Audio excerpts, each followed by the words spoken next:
La police pense que le tireur présumé, Robert Crimo, a planifié cette attaque sur plusieurs semaines. Elle dit qu'il a utilisé une échelle pour grimper sur le toit et que de cette position, il a tiré sur les spectateurs du défilé.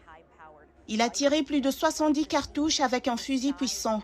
Il a fui les lieux déguisé en femme pour essayer d'échapper à la police et de se fondre dans le chaos qu'il venait de déclencher. Lorsqu'il a été appréhendé par la police 8 heures plus tard, un autre fusil à l'intérieur de sa voiture a été découvert. Il y avait d'autres armes chez lui qu'il a achetées légalement et qui étaient enregistrées à son nom.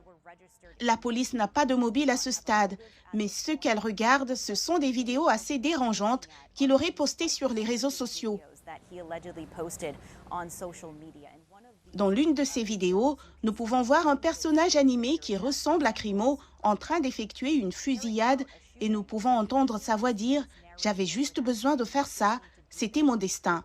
Mais sans aucun doute, pour les gens venus assister à ce défilé du 4 juillet, ils ne pensaient pas que c'était leur destin. Nous pouvons voir ici derrière les chaises, les jouets des enfants, les bouteilles d'eau qui ont été laissées, c'est comme un musée vivant. Ils ont tous fui pour sauver leur vie. Et bien sûr, certains d'entre eux ont subi des blessures très graves. Écoutons un médecin sur les lieux.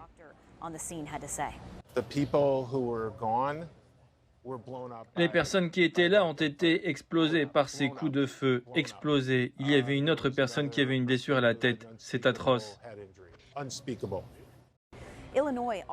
L'Illinois a déjà certaines des lois sur les armes à feu les plus strictes des États-Unis.